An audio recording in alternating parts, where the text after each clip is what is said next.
It's another week, so that means another episode of the Skid Steer Nation podcast. I'm your host, Ryan Deemer, and today joining us on the show is Sean Bookmyer. He is the man behind Bookmyer Excavating. Before we dive into the trenches, let me ask you this. What does it take to turn a patch of earth into a work of art? I think Sean's going to have the answer for us today, and it's not just about the muscle, it's about the know-how. But hold on to your hat, folks, because we're not just going to talk dirt today. We're talking passion, grit, and the kind of dedication that moves mountains. Speaking of moving mountains, let's give a shout out to Skid Steer Nation. Whether you're leveling land or digging trenches, the attachments you find at Skid Steer Nation are built tough to tackle any job. Stick around and we'll tell you a little bit more on how you can gear up and improve your attachment game at skidsteernation.com. But first, let me tell you about groundbreaking growth. If you've got skills, you've got sweat, and you've got the drive to succeed in the excavation business, let groundbreaking growth be your guide to reaching new heights. Head over to groundbreakinggrowth.com to see how we can help you build the excavation business you've always wanted. Sean, thanks for coming on the podcast and joining me tonight. Hey, thanks for having me, Ryan. Yeah, absolutely. We typically do a lot of the interviews during the day. Guys are in work trucks or we're kind of running around, but you've had a busy week, whether it be based on weather or projects. So we are doing a late night recording, 7:00 your time, a little outside of my normal scope. Yeah. What's that? So I still work a full-time job, and I'm still doing the excavating as a side hustle. So yeah, I just got home from work probably about 30 minutes ago, and yeah, now I typically go look at estimates and stuff like that, but took some time to meet with you today. So Man, I appreciate it.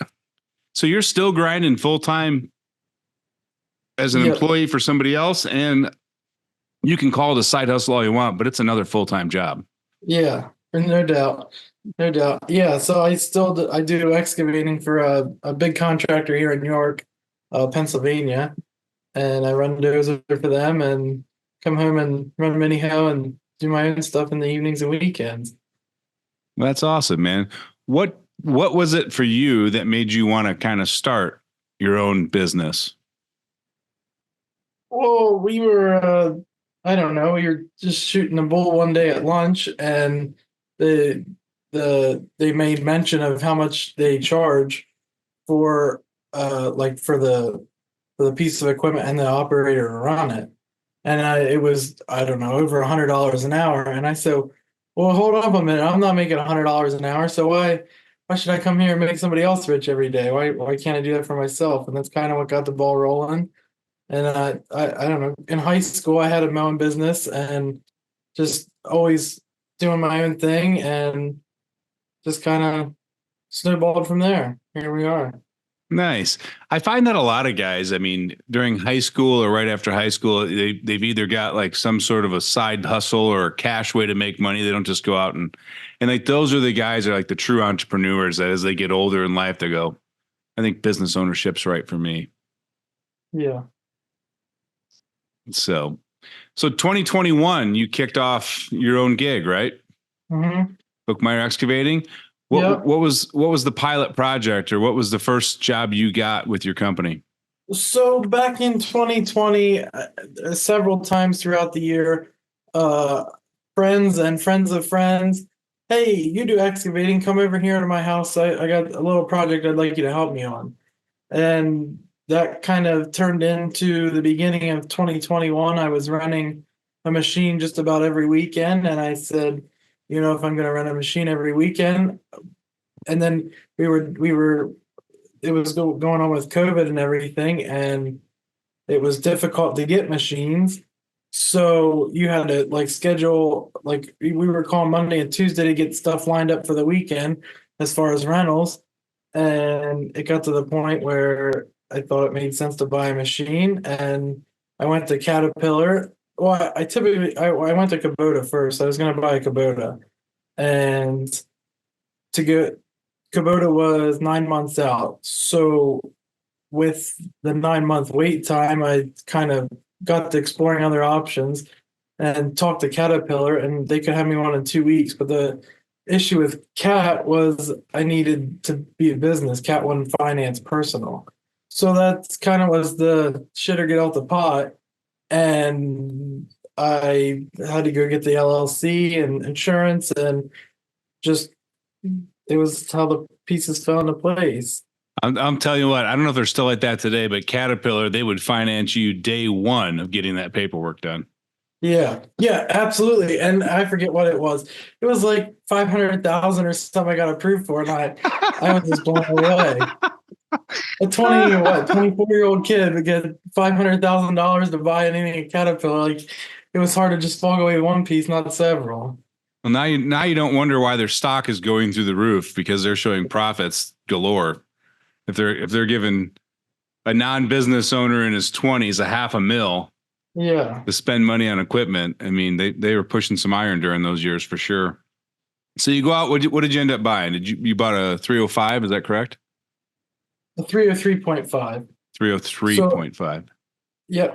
And yeah, that's pretty much it. And so back to where I started, my first job, I guess, was I did a driveway for a guy, a friend of mine. I did a driveway for him, and I dug out like the grass and hauled it away and hauled it in stone. So I used a buddy's dump trailer. So once I bought the mini hoe, I knew I needed to buy a dump trailer or a dump truck or something. So I went and bought a dump trailer right after the mini hoe. But yeah, pretty much I bought those within a few weeks and went from there. So are you running that dump trailer just for your own personal projects, or were you renting it out or getting hired to do transportation jobs with it? Well, yeah, I do some transportations, not a whole lot. I don't know. I don't seem to. I don't know. I feel like I always end up in bad situations. Somebody delivering a load of stone turns into get my truck stuck, or it just never turns out Yeah. good. Yeah. I mean, I don't know. I'm a firm believer if you buy a dump truck, a dump trailer because you need it for your business and that's the primary reason you buy it, it's a great purchase. But if you buy it with the intention of being able to rent it out or haul loads for other people, I think it's an awful purchase for a business. Yeah, yeah, no doubt. And I don't know, a bunch of guys are always asking, "Oh, do I buy a dump truck or a dump trailer?" Absolutely, buy a dump truck. But the dump trailer is a lot cheaper, and I don't know, it just makes sense as a little weekend warrior type thing. But I would definitely like to get a dump truck in the Yeah. And future. I really think that, the whole dump truck, dump trailer debate, it really comes down to the type of projects that you're needing it for, how often you're Right, going to use it, right, you know, because a dump trailer is real convenient for a lot of projects, right. whether Yeah, it be no, hauling off debris, bringing in small loads of gravel, material right, for a septic. There's a lot of convenience in having a dump trailer and not yeah, having to drive a dump truck around town all day. right. So, um, all right. So you get the dump trailer, you get the 303.5. What kind of work are you getting lined up with, or what are you doing? You doing small residential projects? Are you subcontracting with other contractors, or like what are you finding that you're getting a lot of calls for? Mostly residential. I do a lot of shed pads, like little small shed pads, like 10 by 12 shed pads. So I'll come in, strip the topsoil, get it on grade, and then put 4 inches of stone down, and then they get sheds delivered. I do a lot of swimming pools, like people that go to Walmart and buy like, I won't say cheap swimming pools, but the homeowner. I think you can say that on here. Yeah, buy the cheap swimming pools and set them up themselves. So I'll come in, level it up, and put down some sand, and the dump trailer and the 303.5 work perfect for that. So let me ask you this, Sean. I hear about that all the time, and I just kind of laugh to myself because I have to assume the excavation cost to level the ground and bring a little sand in is probably more expensive than buying that damn swimming pool. Yeah, I would assume so. Yeah, I would assume so. Like it just baffles me that people will spend $500 or $800 on getting the ground leveled and 350 on the pool. And most people that I do work for, especially with the swimming pools, they had a pool last year, so they already have the pool. but they thought their yard was level and put it up, and it's definitely not level. Not level. Do you get a Yeah. lot, how are those customers to work with? Like, I just envision people that are spending that little bit amount of money on a swimming pool. They're either one of two clients. They're going to be wanting everything done for the cheapest price possible, and they don't care about quality, or they just bought it just for like a fool around project, and they don't care if it's a couple $100 to get it leveled up. Yeah, most of them are pretty good. Uh, and like I said, I don't do a whole lot of advertising too, so a lot of it is friends of friends, which I think help too. You know what Yeah. I mean? As far as not trying to be like shady customers, but Yeah. I think there's a huge difference, and you can probably attest to this too, between cold customers that you have no relationship with and at least somebody that knows you or knows him to kind of connect you two together.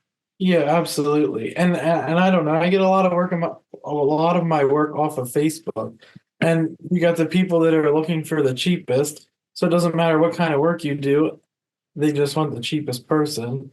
And Yep. I try to steer clear of those guys because that never works out for either of us. No, I mean, there's the old saying, right? If you're fighting on price, you can only go to zero. It's a race to zero. Right. Um, so yeah, I noticed during I don't even know. I always try to find a clever way of saying it. There is no clever way of saying this. I Facebook creep every guest before they come on. I feel like the ex-girlfriend that does a little bit of stalking. I make that joke every week. That's just how I feel. But I noticed while creeping your page that you just recently got your personal truck all branded for the business, right? Yeah. Yep. How's the feedback been from that? Have you gotten any calls already or anything from that? Not really, not that I know of. Not that anybody said that they saw it or anything like that, but yeah, I just got that done. I think that was last week, so I don't know. We'll see how it goes. And I don't know. I'll be driving that to my regular job too. So, and we travel all over for work, so it'll be definitely getting some time on the highway. Yeah. Well, I'll tell you what, by looking at the photos, you did a really good job. Like you went large enough that you can read it, but you didn't Yeah, go over the top. I always call it like those douchebag roofers that lift the trucks and do all that yeah, stuff because they don't put a single roof on themselves. It's all subbed out anyway. But yeah. but no, your truck looks clean. It looks nice. It's easy to read. You've got the stone driveways, land clearing, demolition right on the back. You mentioned that you're Mhm. licensed and insured. I think you did a really good job with it. Yeah, thank you. Yeah. And again, I think anytime your vehicle, your equipment, your trailer, like all that, everything you have is a moving billboard. So take advantage of that. It's if nothing else, it just solidifies your brand to the community. Right. Yeah, absolutely.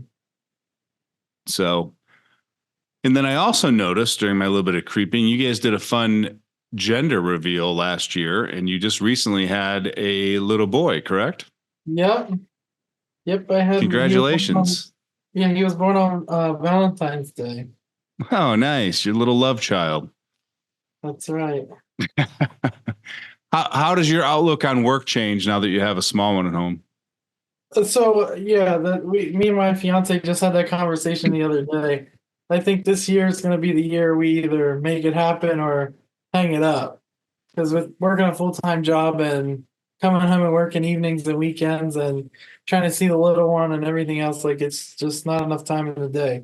Yeah, So I'm gonna try and make it work this year and maybe go for it next year.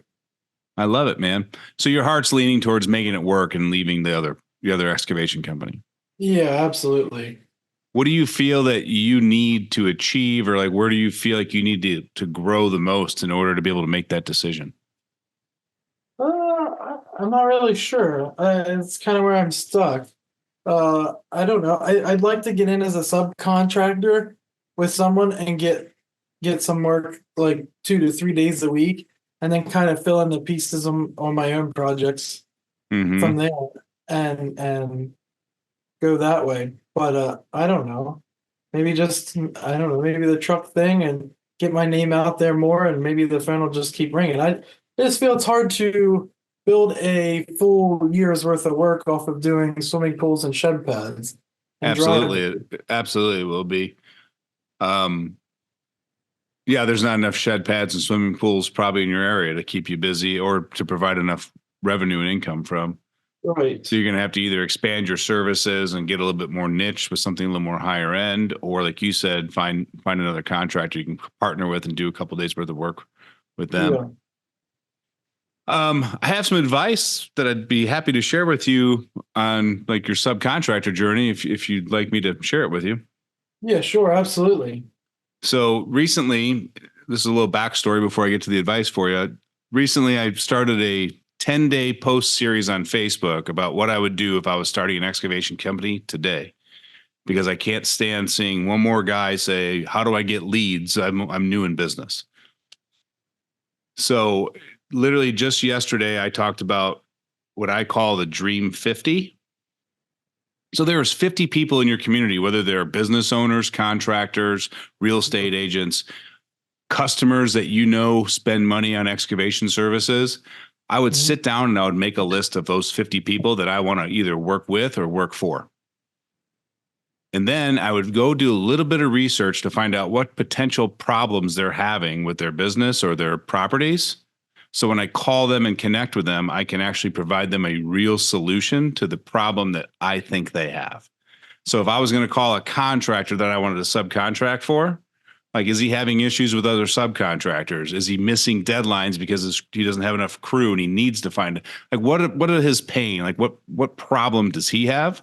Because if I can solve his problem, I'll get the work. Right. That makes a lot of sense. So, for example, we always like to use like realtors. If you want to partner with realtors, you don't go in there and tell them, yeah, we got excavation company. We can do whatever you need around the houses that you sell. You go in there and you tell them, hey, our excavation company, if you are getting ready to list a house and it needs something done outside, I'll move you to the top of the list so that you can actually get that listing on market sooner than later. Because that's the problem they're having, is getting it listed, not the yard in the client's yard. So like solving the realtor's problem will get you that work more than just saying, yeah, we can do it. Yeah, yeah, definitely. I never thought about that, but yeah, that makes a lot of sense. Yeah. So there's other contractors out there, like the company that you're currently working for. You've got to notice that there's some pain points the project manager and lead foremans and all that have. Those are probably common across the industry. So how do you solve those for another company in your area? Hmm. Or if you're going to do sheds, have you talked to all those shed builders that are popping up across the country? No, I haven't. But there's a lot of them. We have the Amish over here, and they're always building sheds. Yeah, but how are they are they doing the site work for them? Yeah, that's a good question. I should definitely So definitely that's need to check that out. so that would start looking for those people and try to find partnerships that way. And Mhm. you can do that in any industry or niche. That's my 2 cents of the day for you. Yeah, I'll definitely give that a try. Yeah.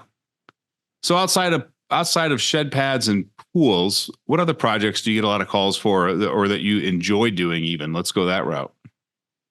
I do a decent amount of driveways, especially when you get to big thunderstorms in the summertime and people get big ruts. Then I get to come in and get them fixed back up. Um, what else do I do? A lot of some swales for like water, getting people getting water in their basement, stuff like that. Yep. Um, yeah, just basic little odds and ends. And maybe once again, maybe that's part of my problem too. Maybe I need a better niche. I I think so. I mean, I don't know your business well enough, so I'm not saying I think so that you need a niche, but I do believe that any business out there, if you're doing a large variety of services, then you're leaving money on the table and you're not getting any authority in your community. Right. Um, Nobody calls the septic system guy to fix the driveway, but damn, if he doesn't have the equipment to do it, Yeah, I do. I you do. know. And then the part about leaving the money on the table, if you're constantly estimating different types of projects, like how well do you really know the numbers and your time? Right. So there's a little bit more guesswork going into that. Well, I think I can do that in a day or maybe a day and a quarter. Where if you're doing those types of projects day in, day out, then you can really nail down those numbers, make sure that you hit your margins that you want to hit and increase your profit margins. Right. You just get more efficient. Yeah, absolutely. Yeah, and that's the thing. Like when somebody calls me for a shed pad, I can give them a price right over the phone. You know what I Yep. mean? Because I've done so many. It's just clockwork. It's easy. Yeah, I'm telling you, Sean, if I was you, I'd be calling all the shed builders. I'd be calling like Morton Buildings and what was it, Cleary Buildings or whoever else, Yeah. because they all need excavation work. And then the other guy I'd call, because you're doing basically site work, right? I'd be Right. calling every company in your area that offers solar system panels. Okay. Because how many of those are going to be a ground array instead of a Yeah. roof install? And if you look at those ground arrays, especially in residential areas, they are graded and rocked. So it looks clean and pretty. Yeah. Yeah. That's a good point. Yeah. No doubt. So yeah, just go out and find different things in the community that require site prep work that you're very proficient in. Right. And then offer that specific service. You don't say I do site prep work. You say I do gravel. I do site prep for solar panels, because now you're resonating with the guy that needs that done. You're like, ooh, that's exactly what I need. Yeah. Absolutely. Yeah, Back to the solution for their problem. man, I'm telling you, when you can realize that nobody hires, like, you don't hire a plumber on a normal Tuesday just because you want to hire a plumber at your house. You hire a plumber because you got a problem Yeah. with your water, with your drain or something, right? And that plumber has a solution to my problem. So then it becomes to, if I'm dealing with so if there's 7 excavation companies in your area that could all do the same shed prep work, why should they call you over the other 6? Right. And that's where you start building an offer of what you do better, like whether it be having a guarantee on it or, being thorough in your estimates and like step by step of how you do the project. So there's no questions, or how you communicate better. Like those are all the little tiny things that make a difference, that make you stand out from the guy that just says, yeah, we can do it. And he shows up on Monday, or he doesn't. And he's like, oh, I'll be there Wednesday. Sorry. Right. And this is another like secret I found. I feel like when half the battle is going to give the estimate, like getting them to meet up. But once I get there and meet, like the longer you spend just shooting the bull with them, I feel like the more I don't know if it's confidence they get, but I feel like if I spend an hour or so talking to somebody about their project, like I'm almost guaranteed to get it. But if I'm in and out in 15 minutes, just get some measurements and then write up an estimate, my success isn't near as high. Yeah. If I really spend some time there, it really seems to pay off. Yep. There's no connection. Like people like Right. to work with people they have a connection with. Yeah. In fact, one of my closest friends, he for years worked at dealerships selling heavy equipment. And I remember last year, I was like, "How was your year this year?" And he's in a smaller area, so it's not like a large rural, Atlanta, Chicago type thing. He's smaller rural. He goes, "I had a really good year." He's like, "I think I sold about $8 million worth of equipment this year." I'm like, "Oh, that's not too bad." He's like, "Yeah, I'm happy with it." He goes, "And 7 million of that was talking about deer hunting and fishing." Yeah. I was, he goes, we don't hardly ever talk about equipment. They just say, "Hey, do you have that?" I'm like, "I can get that. When are you going hunting next weekend?" And they're right back to just shooting the bull. Yeah. Absolutely. So a lot to be said about that. Like getting to know the people, what they really want, spending a little bit of time with them, making them feel like you care, like you understand what they're trying to get. They're spending what could be a fair amount of money with you. So I think it's worth making them feel like you understand where they're at and that you know exactly what needs to be done for them. Yeah. So, all right. So we've been talking about ways to grow your business. Let's talk about things that you've learned the last couple of years, maybe from the hard lessons in business ownership. Like what are some things that have happened, or what's one moment that sticks out to you that you're like, oh, this was an expensive learning moment for me the last 3 years? Uh, hmm. So just recently, I was hauling a load of dirt. This a guy, friend of a friend, called again, wanting some dirt. Right? He had a creek bank washing out. And I was like, well, I can come out and take a look. And he's like, no, I just need some dirt delivered. I don't need the whole project done. I just need the material here. I said, okay. So I went and delivered this load of dirt. And we met. I parked on the road and walked down. And I was like, man, it's a little soft down here. He said, yeah, I'm not worried about if the yard gets rutted up or anything. Like it'll be okay. I'm like, I just hope I can get out of here. Well, sure enough, I backed in there and couldn't get out of there after I dumped the dirt. And it turned into an hour process or so getting my truck out. I had to get a buddy to come over and pull me out. And it's a quick, simple, easy dumping a load of dirt was quite an ordeal. And I don't know. It Definitely always not. it always works that way, doesn't it, Sean? The simple ones always are where the trouble happens. Yeah, absolutely. And once again, back to the cheap customer versus the customer that isn't worried about the price. You know what I mean? He was gonna do the project himself. He just needed the dirt there, and I don't know. Then I didn't have my machine there to pull myself out. Like it's just a snowball effect, and it just never Yeah, stopped. I'm telling you, man. Knowing what you will and won't do, so that you know when to say no with customers, will make your life a Yeah, lot easier. yeah, and it was in the spring. Didn't have a whole lot of work, so I tend to say yes a lot more than no. You know what I mean? And yeah. Yeah, but so every time you cut corners in your process, so that's always when it bites you in the ass. Yeah, no doubt.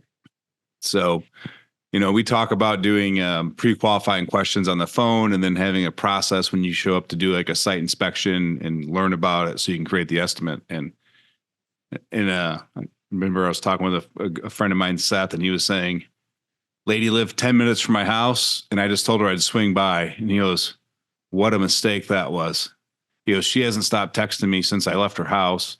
He's like, there's no way in hell I'm working for her. And I don't know how to tell her no. And he's like, and if I just would have asked a few questions on the phone, I would have been known right away that she's not a good fit for me. Yeah. So, yeah, I hear you there, man.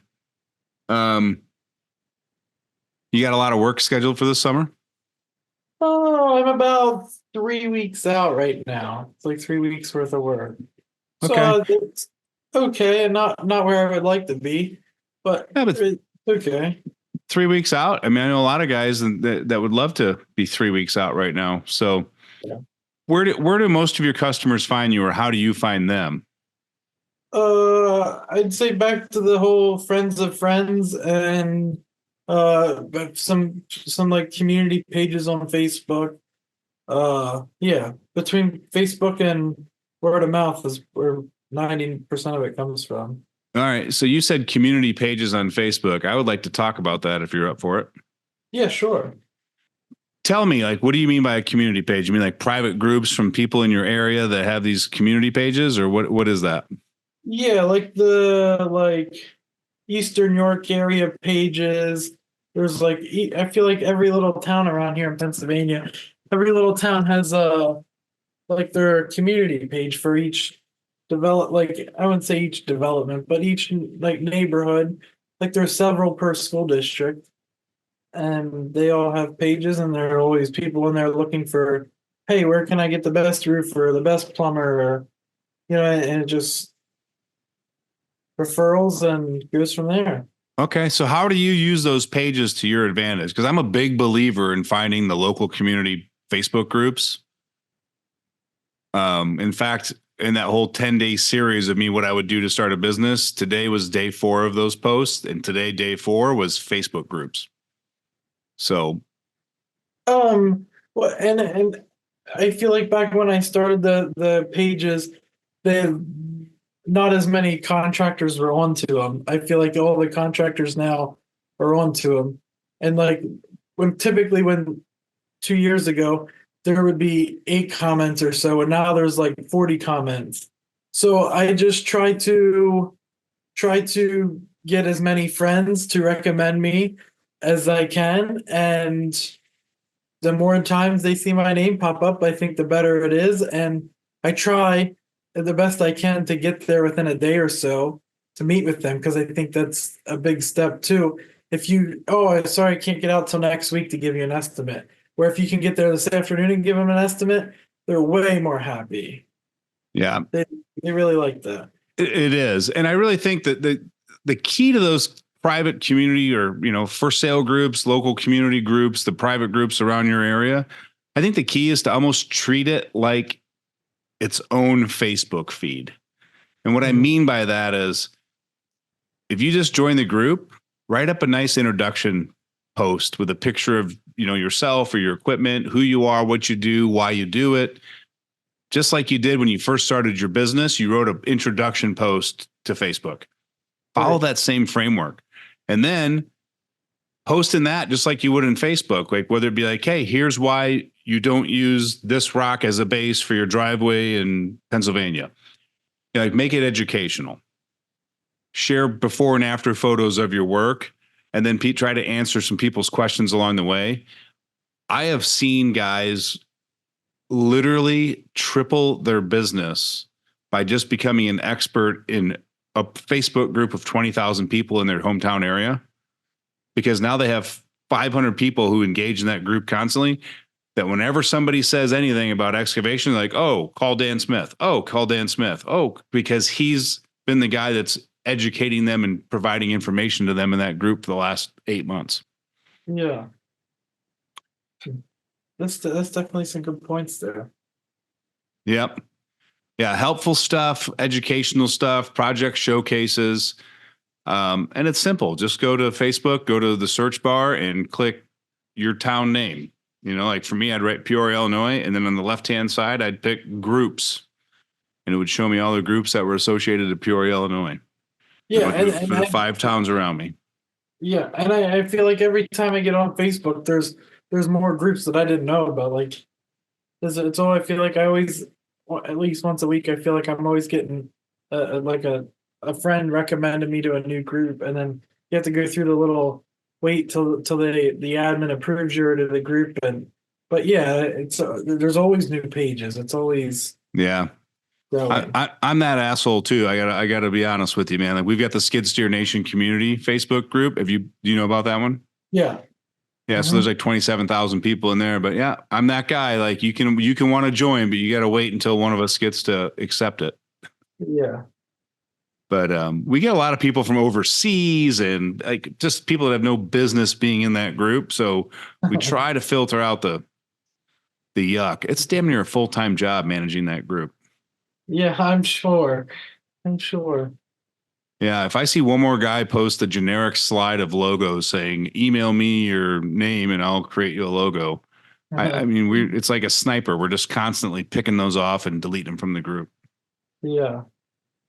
What's on your equipment wish list right now? I think definitely next on the hit list is a skid loader. I have a little John Deere loader tractor I use now, but when I do need a skid loader, I once again try to get away with using the tractor, but I do rent one occasionally. But that's definitely next on the list. But I run my business a little more conservative than a lot of guys too.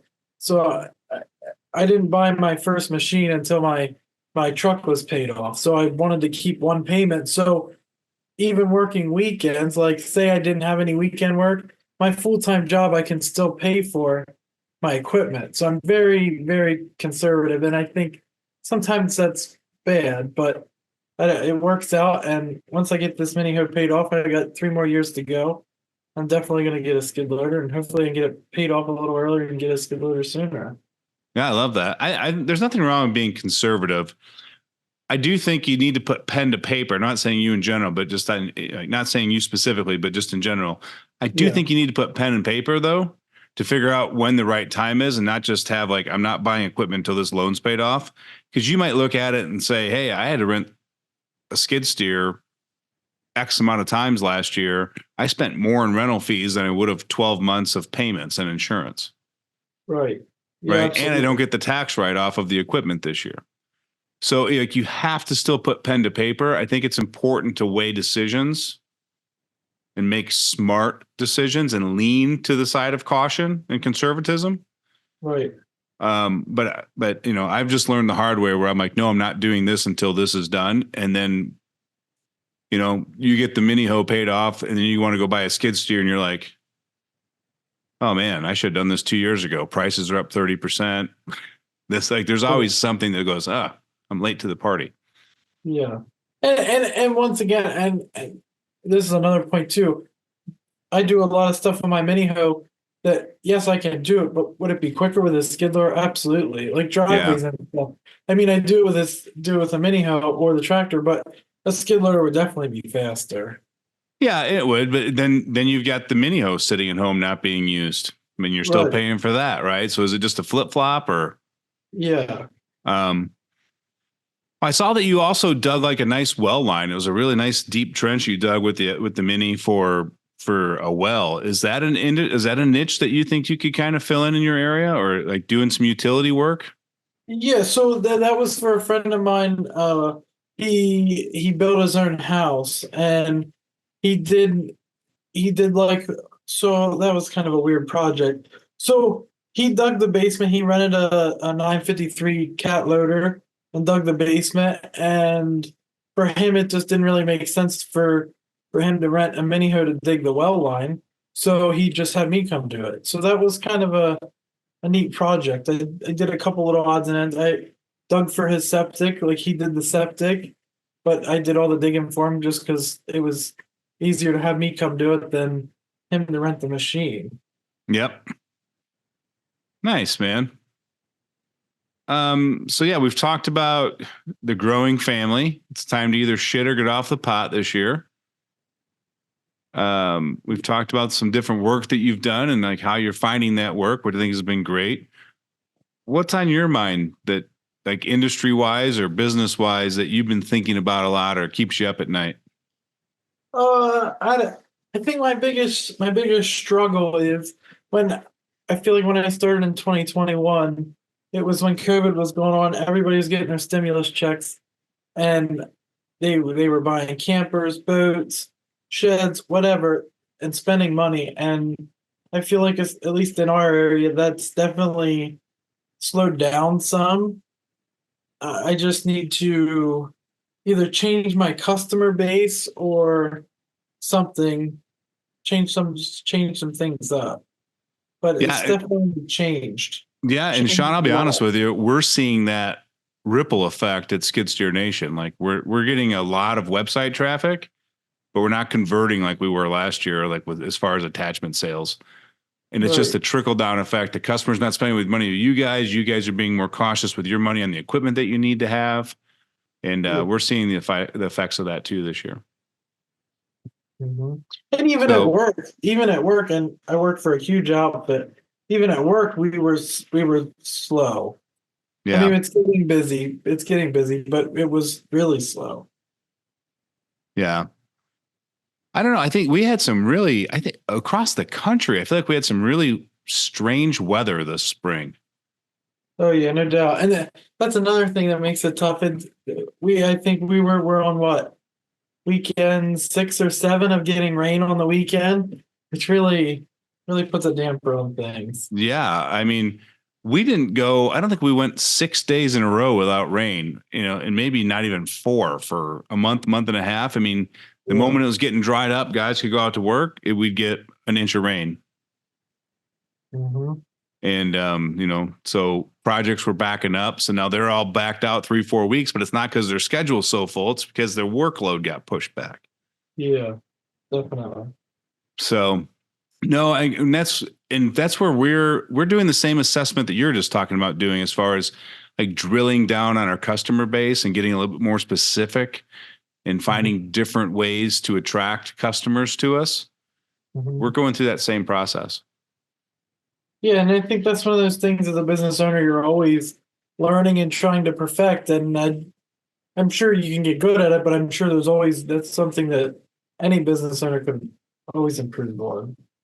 Oh, 100%. And you know, it's funny for me saying this because we do the groundbreaking growth, like the consulting and coaching arm of our business to help excavation business owners.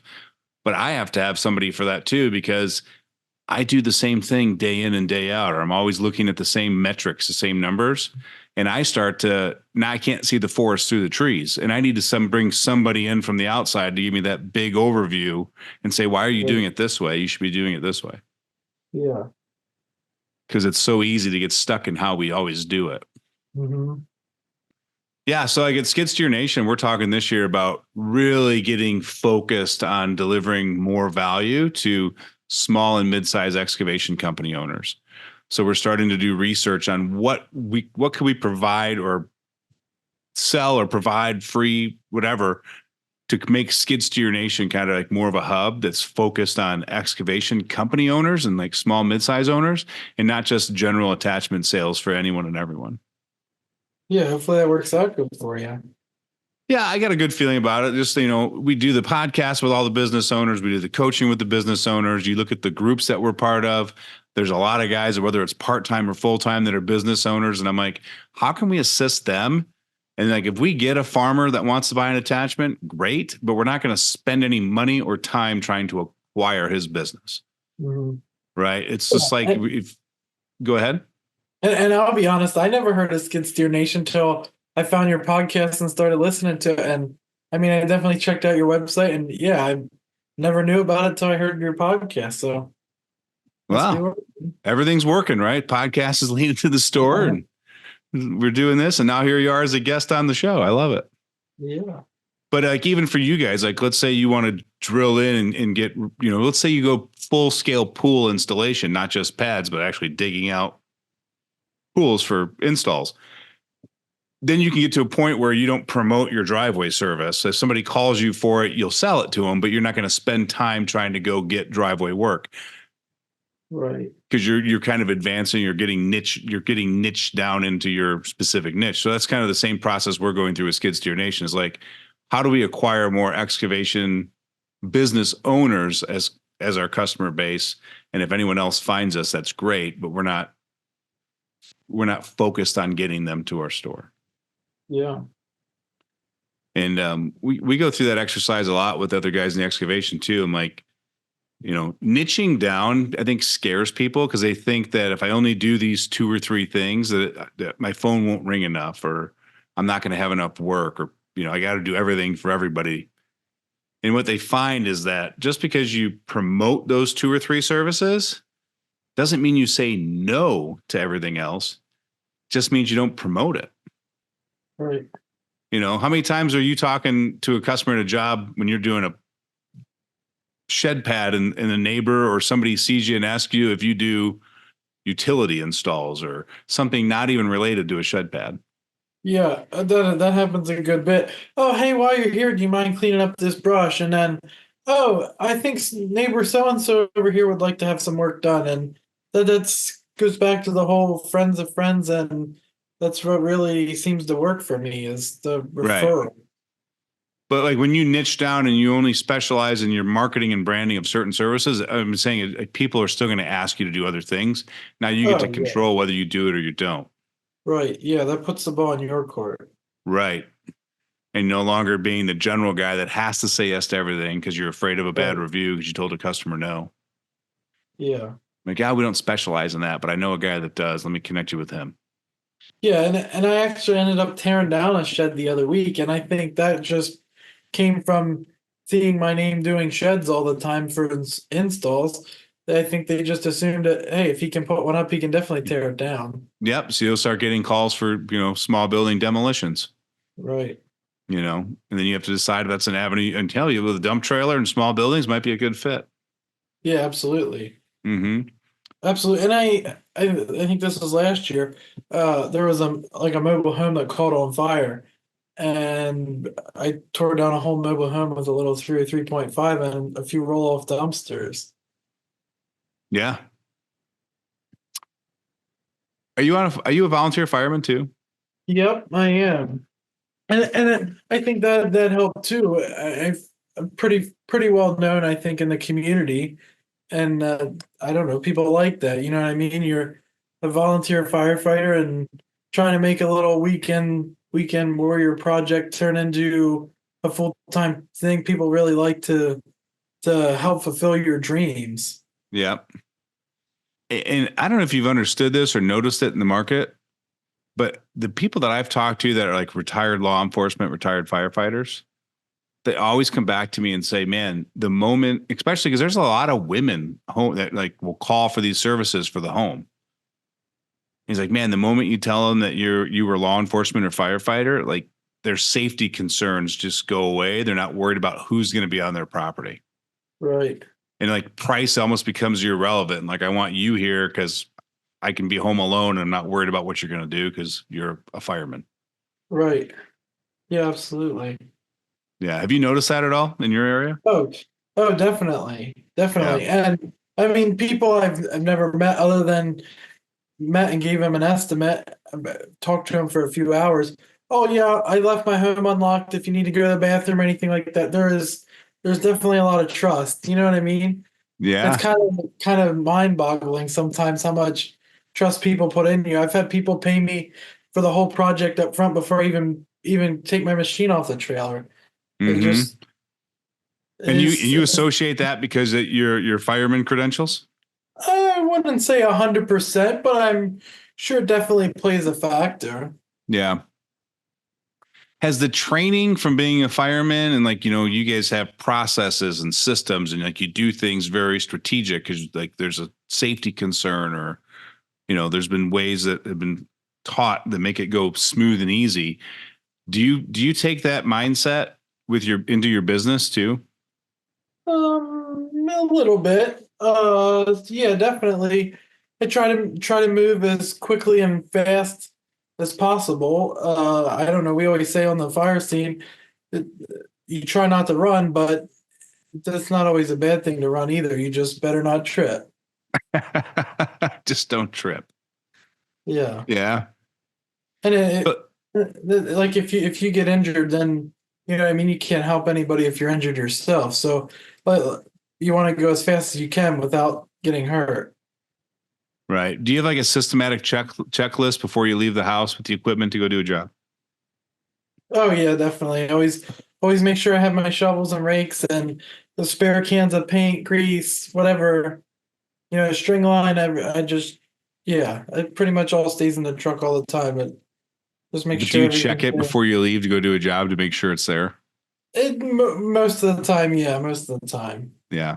I find the firemen like they're really diligent about making sure that their checklists like that, whether it be mental or written down or spot on, because you guys always had a system with the way like your uniform was to get in and the boots because you had to have it all right because when you need Right. it, you're in a hurry. And another thing like that, so we always say like about keeping the fire trucks clean. I try and keep my equipment as clean too, because on one of your podcasts the other day, somebody mentioned about it. But you've never heard anybody complain about showing up with equipment that's too clean. The customers like to see that. They definitely like to see that. Yeah. I mean, how are you going to show them that you're going to take pride in the project you're going to do for them if you don't take pride in the equipment you own? Right. And Yeah, I'm not talking absolutely. about like a full detail wax job, but if you got 7 days of dirt in the rollers, like that's a problem. Yeah, absolutely. Yeah, I try and I wouldn't say wash. I don't wash my machine as much as I used to because I just time with the baby and stuff now. But I definitely give it a good cleaning in the winter time, and I try and keep it's pretty clean. It stays pretty clean. Yeah. Yeah. I just, what is it? Cleanliness is next to godliness. Hmm. Um, there's a place for it. Again, like anything else, I don't ever go overboard with it, but I like to have things look tidy and clean. Yeah, I drive a absolutely. white truck, man. And as long as it looks good from 15, 20 feet away, she's good. But if I can start seeing the dirt from the edge of the driveway, I know it's time to run to the car wash. Right. And I don't know. Back to when I started, I really went back and forth. Do I buy a skid steer or do I buy a mini excavator? And I think the cleanliness thing is why I came back to a mini hose because for doing these small projects, it's nice and I feel like I keep myself nice and neat in a smaller area. I'm not tracking all over the place like I would be with a skid steer. Yeah. So that played a factor into which piece of equipment you purchased first. Yeah, definitely. Huh. Definitely so. What? Just curious. What were the other factors that you considered when you were looking between the Mini X and the skid steer? I don't know. Back to having the tractor thing. The we always had a farm tractor growing up. We always had a tractor with a loader on it. So I don't know. I can get by with that. And I we didn't have a backhoe, so I needed some sort of trenching, digging type machine, and that's why I went with the Mini X. Yeah, I think it's a smart thought process. Like you can do some light dirt work and you can do some grading and all that with a tractor, but Yep, you can't dig a trench or anything else. So it's a good compliment. I think this is a smart decision. right. Hmm. Interesting. I was just curious. Just curious. So if you were talking to yourself back in 2020, beginning of 2021, now that you've got 3 years under your belt, what advice do you go back and tell Sean before, to make the process smoother for the first 3 years of owning a business? Uh, Definitely, like I should have started the whole business thing sooner. I definitely drug my feet more. To do my LLC and everything, I went through a lawyer where a lot of guys say, "Oh, you can do it yourself," and this and that, but I wanted to make sure it was done right, and I just felt that my lawyer cost me like about $1,000 or so for the LLC and everything, and I think that was money well spent to make sure it was done right and everything else. Perfect, man.